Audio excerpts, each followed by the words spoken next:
tell you that 3-step process that will take you or shift you from reaction to response. So, step number 1, something that I would like to tell you very, very critical is that you must have heard about yin and yang, right? There are yin and yang concept, which is same as Purush and Prakriti in our culture, and or Ardhanarishwar again in our culture. How many of you have never heard of these terms and they are completely new to you? Okay, so yin and yang are the two feminine and the masculine part. Ardhanarishwar is the same thing, Shiva and Parvati. Shiva is the masculine, Parvati is the feminine, and Purusha and Prakriti in the Sankhya Yoga philosophy. Purusha is again the unmanifested part, and the Prakriti is the manifested part. In our culture, it's beautiful at how the gods and the goddesses are depicted in such a way that God is the male and the goddess is the female, but that doesn't really mean the male and the female as we understand. Okay, this is just an energy. This is an energy vibration. So the Purusha or the male part or the yang part is basically something which is unmanifested. Okay, it is present everywhere, which you call as the omnipresent God. The one that we see around, like the material stuff, you and me, the body, the nature, the mountains, the river, this is also depicted as gods and goddesses in our culture, right? Every river is named against a goddess or a god, or a tree, etc. Everything. I think there's a reason behind it. It's because this is also created by the God or by that unmanifested. But there is a separation for a human mind to understand, because we are also dual. Without the duality, we won't be able to understand. If I tell you that there is a God which exists in the air, you will not understand it. So you have to first look at the picture of the God and say, oh yeah, this is Krishna. Okay, this is Devi.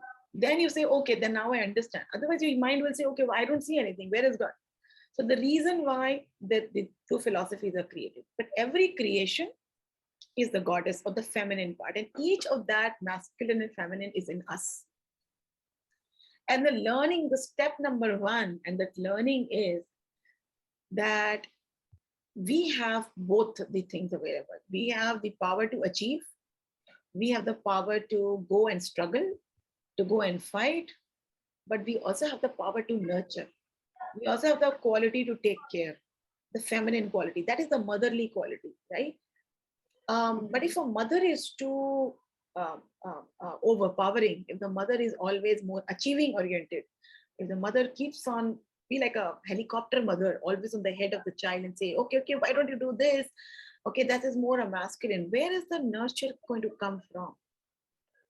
And if the father is also exactly like that, then there is a lack of femininity in the child. And every person craves for both, because as I say, then there is an imbalance in the mother if the mother is not able to bring both the aspects together. And so that imbalance starts to affect the child, and the child starts to feel the same way in his own growth. He will become imbalanced in his yin and yang energies. And so it is extremely critical to understand, how do you nurture both aspects, right? That is why people say that even males, even if they want to cry, let them cry. Never we should say, you are a boy and you're crying, and you are a girl, so it's okay to play with dolls. There is nothing like that. You can't play with a gun, and these are all things that our mind creates. I think it's important to have a balance. But the important step, which will take you from reaction to response, is that when your child is throwing tantrums, your child is behaving in a way that you're not able to comprehend, that's the time you bring in that feminine power to just accept. Learn to accept. Go deeper and understand, why is he doing this? Why is my child behaving in a certain way? There has to be a reason. But before you go to why, in that moment, before reacting, just accept that it's fine. If he's creating a tantrum, accept. If he's shouting and demanding something, accept. If he's crying, accept. Because only then you will be able to go to the solution mode of solving the problem. Is that somewhat clear, Madhuri? Yes. Beautiful. Let's go to step two. Now, first, after accepting, what happens is we start questioning. Okay. So the part of the subconscious mind comes in. A lot of our memories, a lot of our behaviors, sorry, not our memories, a lot of our thoughts, and a lot of our behaviors are driven by our subconscious mind. Because something happened in our childhood, something happened even in our previous lives. God knows, we can't see them, but we know that we are made in a certain way. Something makes us very angry. Something makes us very joyful, and I don't know why. Some things from my childhood, maybe the way my parents raised me, maybe they raised me with so much of discipline that either I will love discipline or I will hate the discipline. And if somebody wants to again bring in that discipline in me now at an adult age, either I'll end up reacting in a way with anger that I just can't take it because I've had enough of that in my childhood, or I will engulf it so beautifully that I know, because I've learned that I know how to carry it, and I will in fact make sure that I in teach that in my child. You understand? Both things can go together depending on how you have learned that experience, right? True. That is coming from the memory or the experience. So our life is nothing but experiences, and that gets stored in our mind. And the mind is constituting of two important minds. There are many minds, but two important parts of the mind. The 90% to 85% is subconscious mind. And just 10 to 12% is the conscious mind, which we think we consciously behave with. The other rest is just purely from our thought processes that we have developed in the past, from our value systems that we have learned in the past, from our memories, from our tendencies, from our habits that we have learned in the past.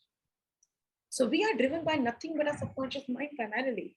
And so what does it mean? It means that my reactions are nothing but it's coming from my memories.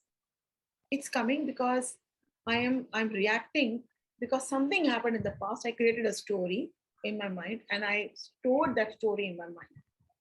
Example. Step number three is create harmony with change. So now you will see when he starts to grow up, Madhuri, he's going to, so many changes will continue to have a lot more changes more frequently in the initial years. Then they'll come to settle down. But the change is the only constant, right, in the world. Everything is changing. Okay. Our childhood is already died. Our youth has already died. We are already in an adult phase. And soon I'm in the middle age. So for me, my youth has died.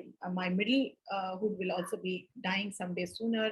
And then I will get into an old age, and that will also die, and then there will be death, and that will also stage.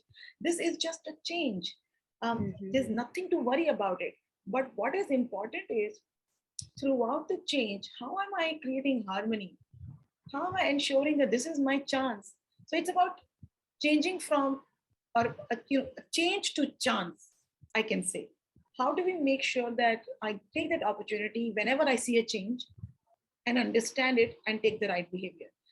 So I already explained the power of the subconscious mind. Now, pre-programmed mind that we come in with when we become a parent, because we have seen parenting from the eyes of our parents, or with the parents that we have seen uh, in our connections, in our relationships.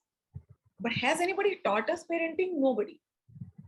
Does anybody tell us what is my right role? How should I behave? Nobody tells us this. Teaching these women to take charge and understand their power and know what exactly their role is and what do they want to do, and stand by it, and be vocal in your workplace. People are going to support you. I think the support is always there. It's about you understanding and stepping up for that change. So when you see that change in your child, so suppose he's been a very calm child and suddenly he starts to show tantrums, like you recognized, and you got to the root cause that your nanny left, and he felt very emotional, which is a great thing. Later on, when he'll grow up, he'll get into a teenage, then you will see a huge change in him, because he will start to have his own opinions. He will be more closer to his friend circles.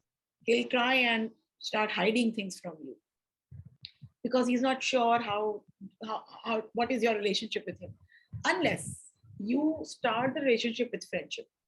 Cultivate and nurture friendship with your child from the very early age.